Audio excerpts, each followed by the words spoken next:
warahmatullahi wabarakatuh. Waalaikumsalam warahmatullahi wabarakatuh.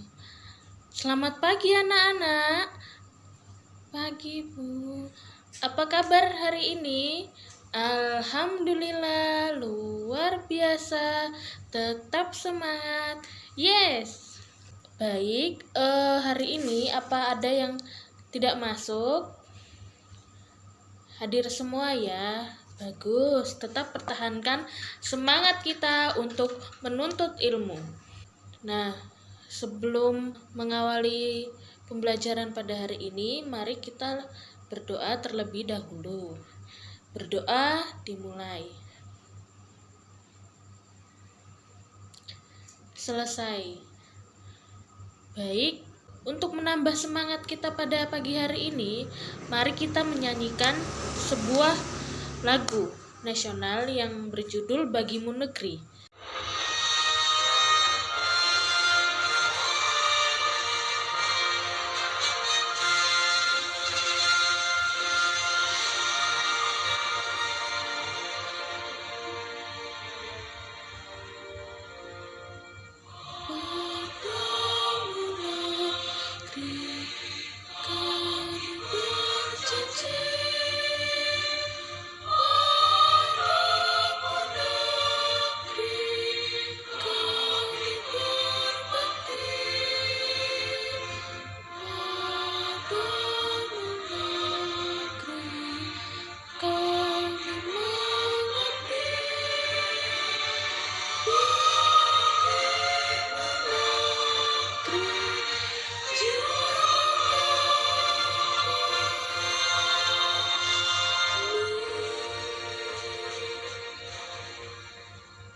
Itu tadi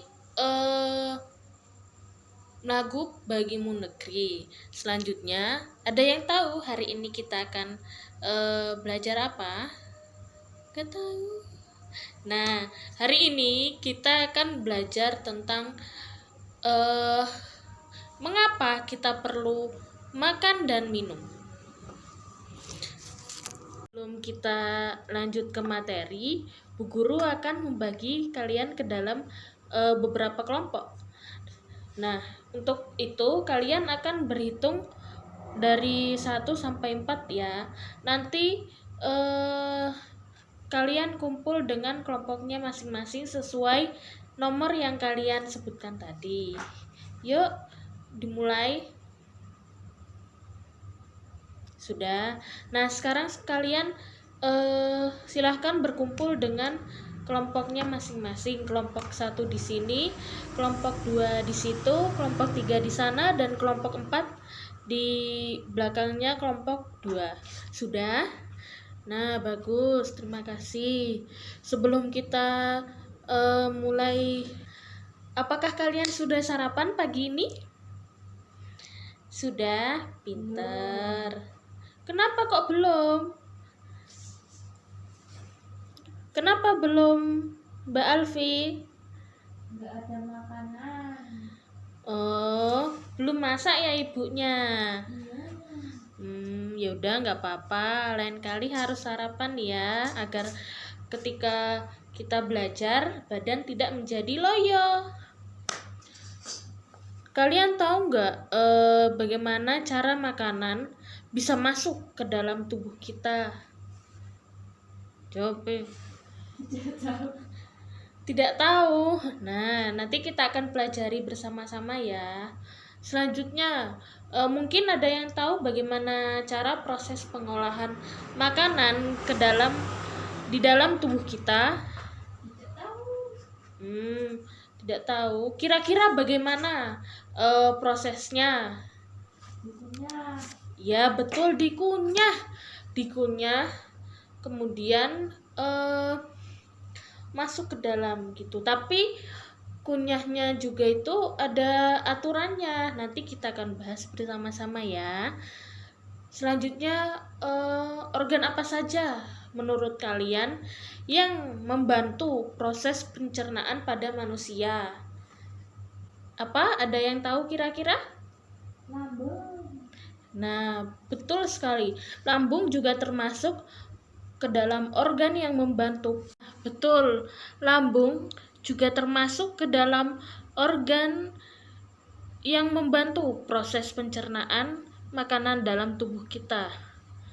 Nah, selanjutnya Ibu akan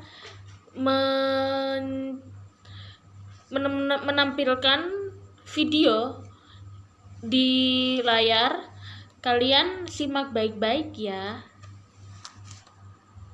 Nah, selanjutnya Ibu akan menampilkan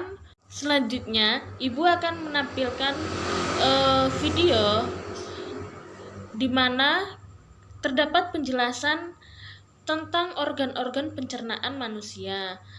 Mohon kalian simak dengan baik ya anak-anak.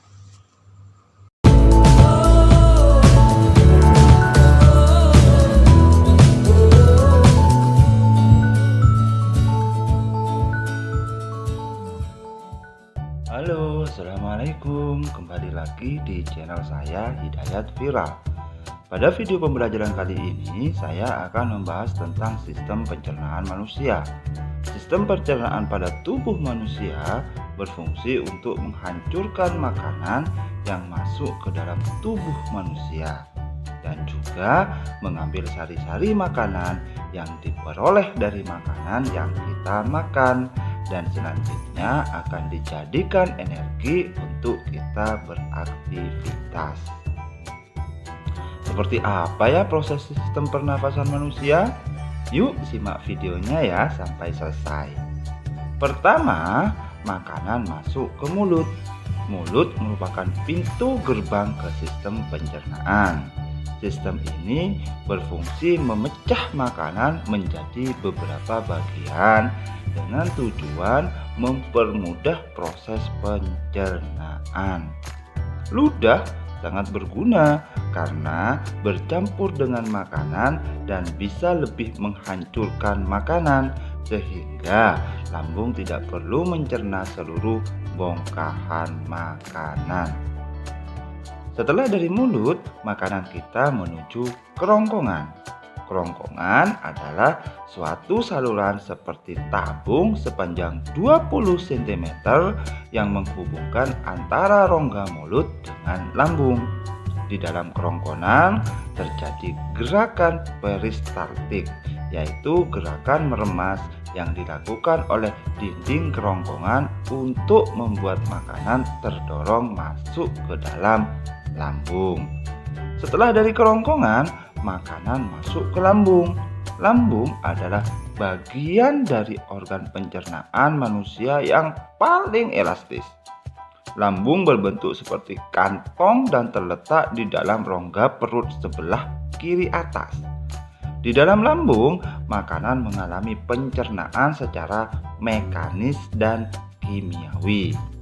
Pencernaan mekanis dilakukan oleh dinding otot lambung yang meremas dan mengaduk makanan. Pencernaan kimiawi dilakukan oleh getah lambung yang dihasilkan oleh kelenjar getah lambung. Getah lambung mengandung enzim pepsin, enzim renin, dan asam klorida. Enzim pepsin berfungsi untuk memecah protein menjadi pepton. Enzim renin berfungsi mengendapkan protein susu menjadi kasein. Asam klorida atau HCl berfungsi untuk mengasamkan makanan dan membunuh kuman yang masuk bersama makanan. Setelah dari lambung, makanan pergi ke usus halus. Usus halus merupakan usus terpanjang dalam saluran pencernaan karena panjangnya 6-7 meter. Di dalam usus halus terdapat cairan khusus untuk membantu penyempurnaan pencernaan makanan. Usus halus terdiri dari 3 bagian, yaitu usus 12 jari, usus kosong, dan usus penyerapan. Usus 12 jari atau duodenum memiliki panjang sekitar 25 cm.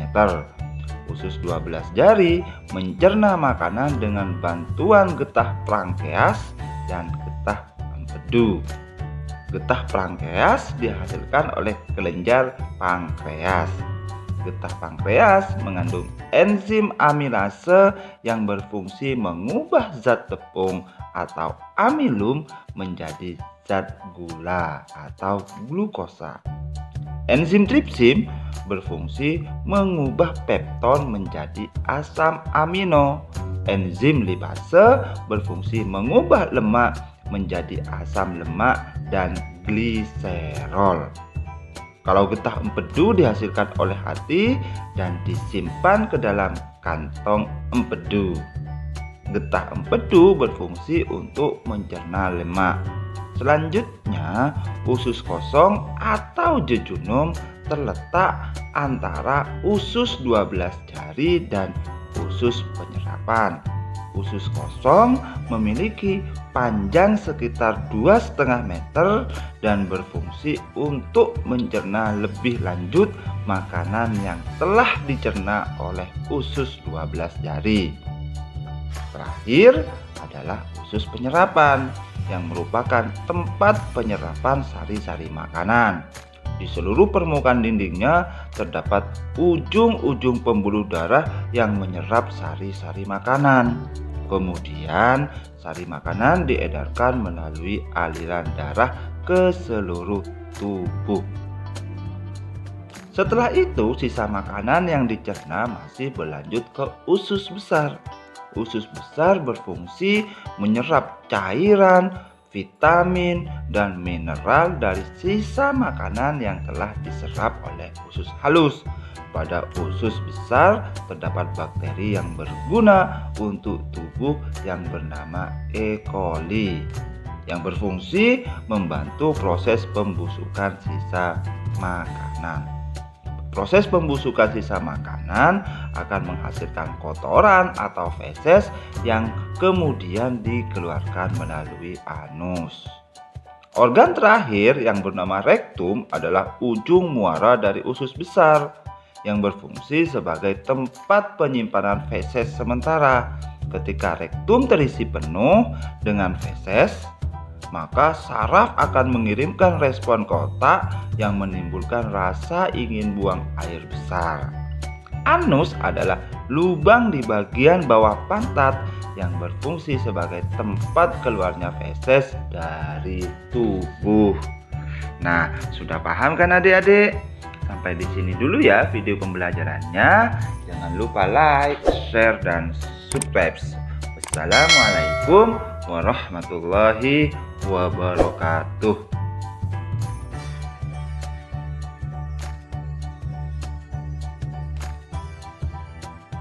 Nah, bagaimana video tadi? Menurut kalian, apakah kalian sudah paham tentang apa saja organ-organ yang terdapat dalam pencernaan kita? Sudah. Nah, coba Mbak Alfi sebutkan apa saja organ yang terdapat di dalam video tadi. Mulut, Benar, terus? kerongkongan, Ya. lambung, usus halus, Yang terakhir? usus besar. Betul sekali. Itu tadi adalah organ-organ yang terdapat dalam pencernaan tubuh kita. Selanjutnya, Ibu akan menampilkan video pembelajaran mengenai tahapan pembuatan alat peraga sederhana untuk sistem pencernaan pada manusia. Nanti kalian akan menganalisis pembuatan alat peraga sistem pencernaan pada manusia. Selanjutnya, nanti Bu Guru akan memberikan sebuah proyek untuk membuat alat peraga sederhana sesuai dengan video yang akan Ibu tampilkan. Jadi kalian simak baik-baik ya videonya, anak-anak. Ku sayang. Assalamualaikum, selamat datang di channel ini. Di video kali ini saya akan menunjukkan cara membuat alat peraga sistem pencernaan yang mudah. Yuk disimak.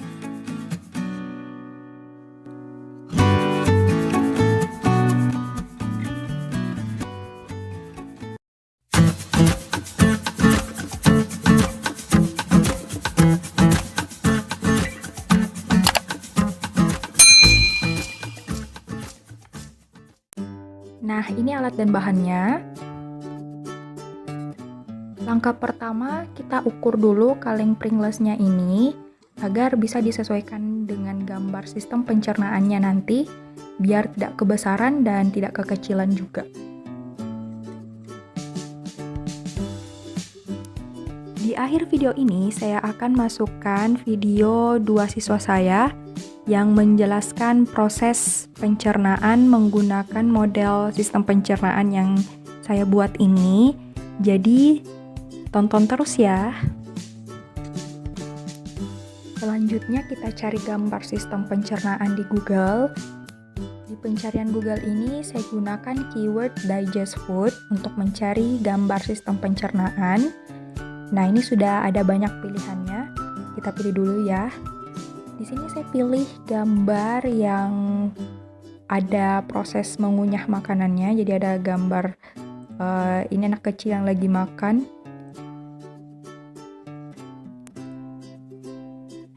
Di sini saya akan print gambarnya dan akan saya tempel di kaleng Pringlesnya nanti.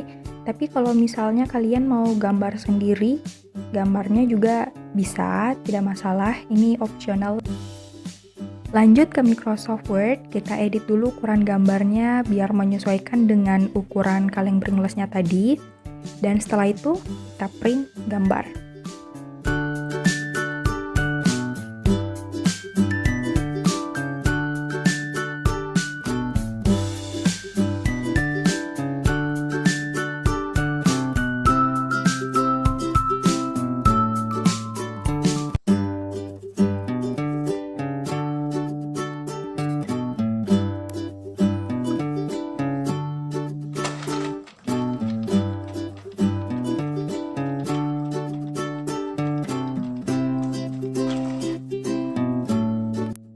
Ini dia hasilnya. Sekarang kita potong kelebihan kertasnya di bagian bawah ini, tapi kita ikuti ukuran kaleng Pringlesnya ya.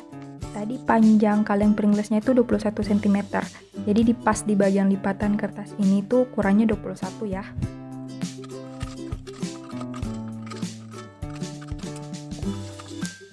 Oh iya, kelebihan kertas yang sebelah kiri dan kanan gambar ini tidak usah dipotong, biar kertasnya nanti ini membungkus keseluruhan kaleng.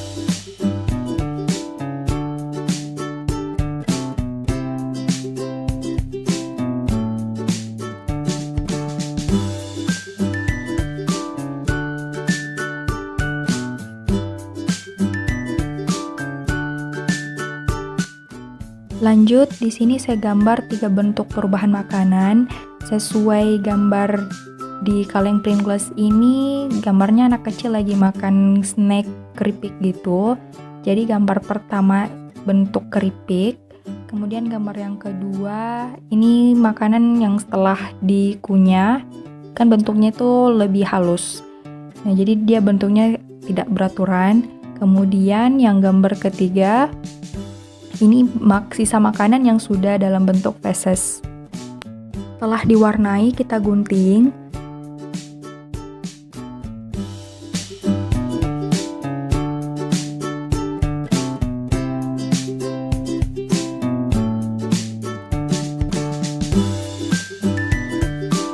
Ketiga gambar ini kita akan tempel nanti di plastik ini. Jadi plastiknya kita potong dulu. Untuk lebarnya saya ambil 5 cm dan untuk panjangnya kita mengikuti diameter kaleng.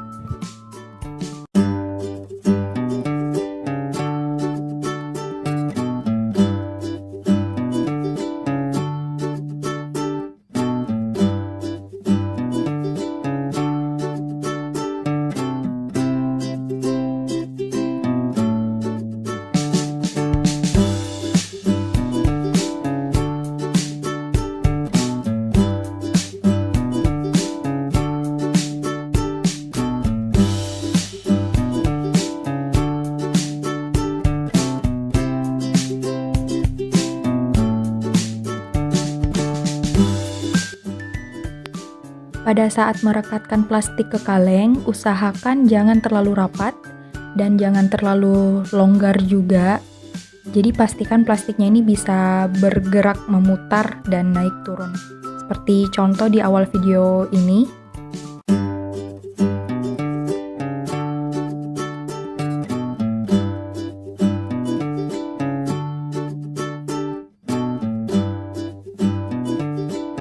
Dan ini dia hasilnya.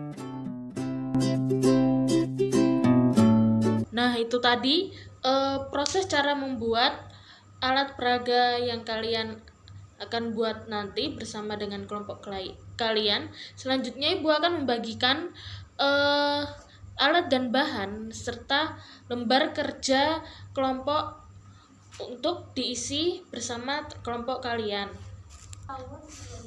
Nah, untuk bahannya ada kaleng, kemudian lem, mika bening, gunting, dan gambar alat pencernaan manusia yang akan dipotong secara yang sama dengan kaleng ini. Kemudian ini untuk lembar kerja kelompoknya nanti diisi lalu dijawab dengan baik sesuai dengan hasil diskusi kelompok kalian. Kemudian nanti kalian presentasikan ke depan ya.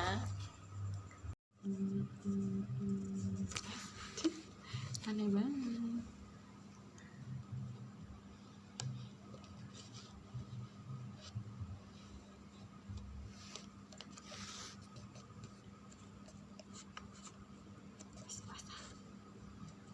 Bagaimana? Apakah ada kesulitan? Tidak. Habis setelah jadi nanti dipresentasikan ya. Iya, Bu.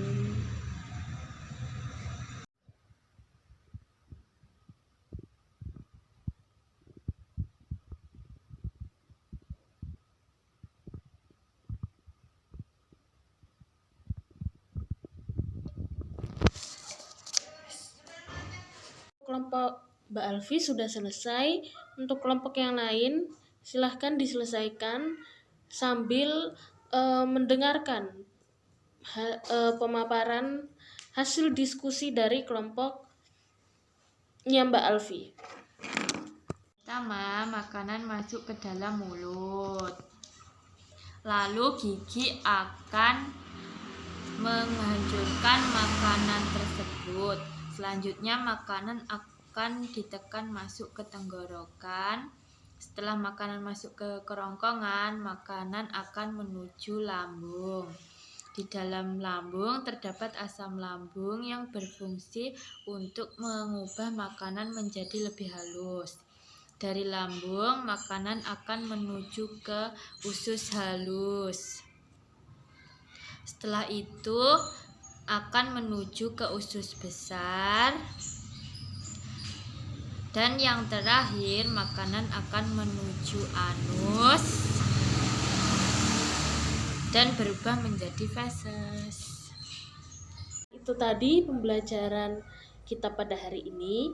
Apakah kalian senang dengan materi yang Ibu sampaikan? Senang. Senang. Lalu apakah ada materi yang mungkin kalian sulit memahami? Tidak. Nah, tidak. Bagian kegiatan mana yang kalian suka dari kegiatan pembelajaran kita hari ini?